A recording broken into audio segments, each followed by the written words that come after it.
You're listening to the IM&M Intelligent Buildings podcast with founder and CEO of the IM&M Suite, Paul Wells. Hi, my name's Paul Wells and I'm here today to bring you the first in a series of podcasts on intelligent buildings. Today's topic is why is it important to make buildings intelligent? And it's been produced to get you thinking about your buildings and environment. Later in this series, we'll be talking to some of the people responsible for delivering new intelligent buildings, as well as the people tasked with running them once they're delivered.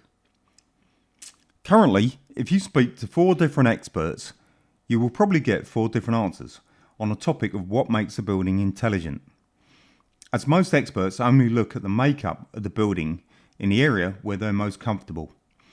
Unfortunately, with the advent of IoT, government's carbon reduction requirements, well-being and sustainability drivers and goals, this is no longer sufficient. As an intelligent building encompasses everything from the IT and facilities through to the whole spectrum of building processes, designers, architects, planners, to installers, operators and system providers. So it's little wonder that depending where they sit in the value chain, you will get a different answer on their view of what constitutes an intelligent building, and it will inevitably be biased towards their speciality.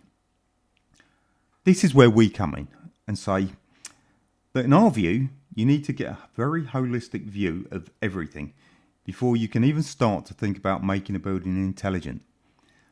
But wherever you start and how much you intend to do, your starting question must be, how does any change benefit the people using the space? There's no point making a building intelligent if it doesn't benefit the people using it.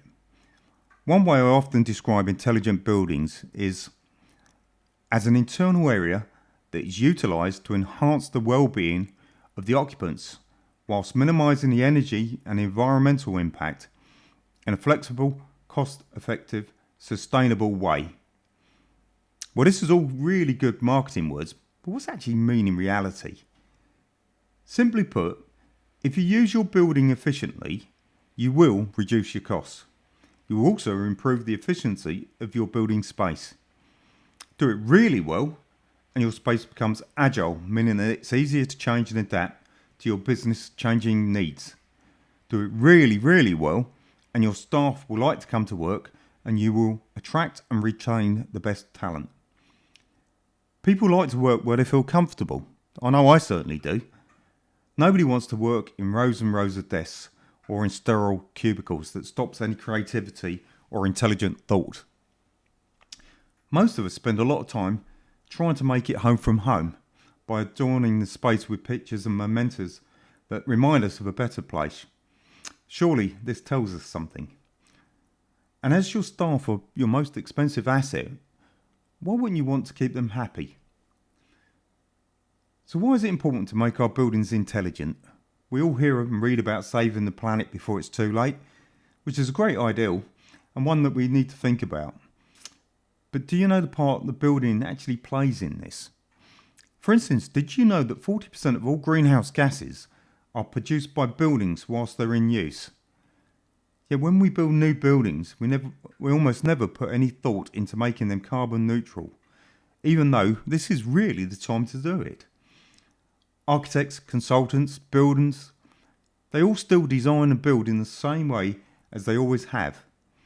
And everyone would tell you that they are green and committed to ethical and ecological development. Yet what they produce time and time again is more of the same. We've worked on a number of projects, all proposing to be intelligent and energy efficient, yet none of them actually did anything to back this up. In our view, all buildings should be built with carbon neutrality in mind.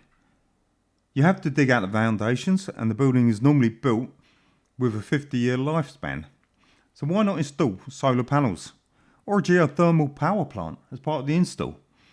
The additional cost is tiny in the overall scheme of the project, but the savings can be immense. We recently worked on one building that was proposed as an intelligent eco building. Yet there's no energy collection And the architects were so fixated on the aesthetics, they either failed to consider or actively missed the fact that the terraces they built were on the north side of the building. Either that, or the builders read the plans upside down when they started to build it. Had they turned the building 180 degrees, they could have put up solar walls, and if nothing else, this could have heated the hot water system for free. So why am I so passionate, you may ask? The answer is simple. Being green is more than just about saving money. It's also about reducing our costs, not increasing. It's about being efficient rather than wasteful. Yet almost every company I talk to fail to see the benefits or think they're too hard to implement. As a good friend keeps telling me, businesses are only interested in making money or saving money. And he's right. However, in my experience, if companies are making money, they often forget or neglect to think about saving money. After all, if you're making lots of money, does it really matter? Well, in the past, I'd say this attitude was fine, but not anymore. And to be truthful, a good organisation should be looking at both making money and saving money in equal measures. The government is committed to becoming carbon neutral in this country, but how can we do that when things being built are not environmentally friendly? The simple answer is they will tax people into doing it. It's called the carbon credits. And whilst at the moment it's only the big organisations being targeted, this will change. Being more energy efficient not only saves you money, it reduces your costs. It also increases your efficiencies and puts you back in control. Some of the savings are simple, such as turning the lights off when they're not being used. And some will take more time and money. But if you don't start now, they will never happen. Everyone needs to make a conscious effort. We need to educate and inform. And it doesn't matter if you're in a new building or an existing building. There's simple ways to save money, reduce your overheads, and make your building work for you rather than being just four walls and a lot of desks that you go to every day. Moreover, more and more employers are also seeing that well-being is a means of attracting and retaining top talent. Young people want to work in a more relaxed surroundings with more flexibility and room to interact.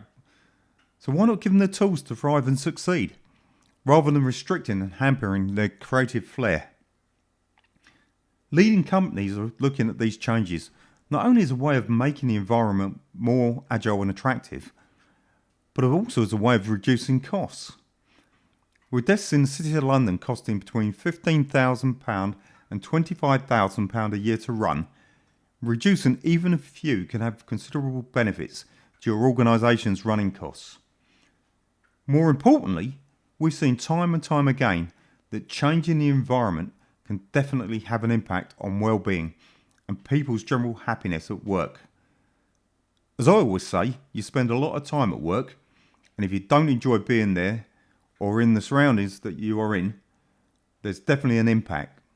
And this can range from poor workmanship through to actively trying to disrupt the organisation's ability to trade. So now we know why it's important, but we still don't know how to go about making our buildings intelligent. Well, this is where it gets a bit more interesting. There is no one right answer.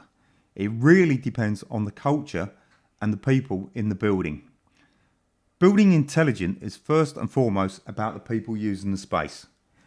No two organisations will need the same thing. However, what is generally accepted is that certain things can definitely help.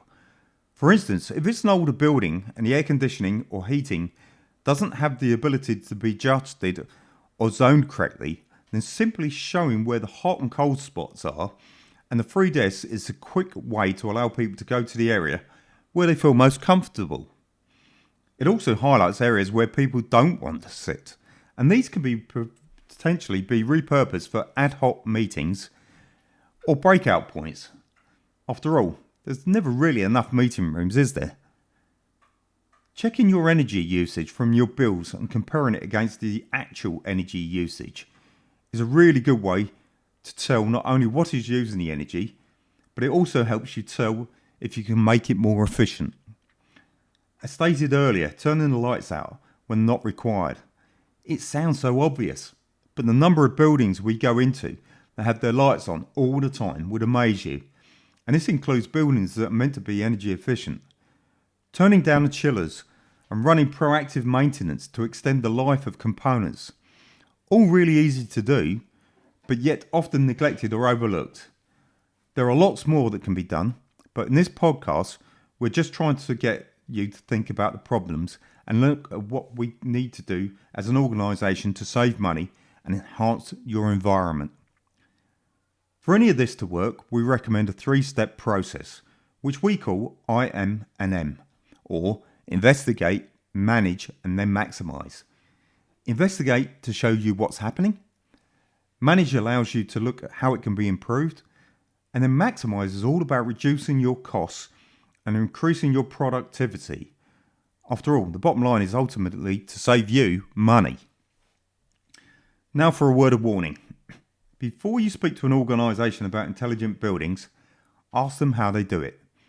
Don't rely on the fact that they are a large company with a glossy website. Actually get them to tell you what they do and how they do it. Unfortunately, there's a lot of organisations that say they do intelligence, but in reality, they will sell you exactly the same solution they've been providing for the last 20 plus years, just with a new shiny wrapper on it. In the rest of this series, we talk to a number of leading companies to get their views on how they've added wellbeing and intelligence to their buildings and what's been the outcome, both good and bad, for the organisation. We'll also look in more detail at the differences between retrofitting an existing building and what we can and should be doing on all new builds. I'm Paul Wells, and this was an introduction to intelligent buildings. For more information, go to our website at http://www.immsuite.com or contact us on 02 07 112 1695. Thank you.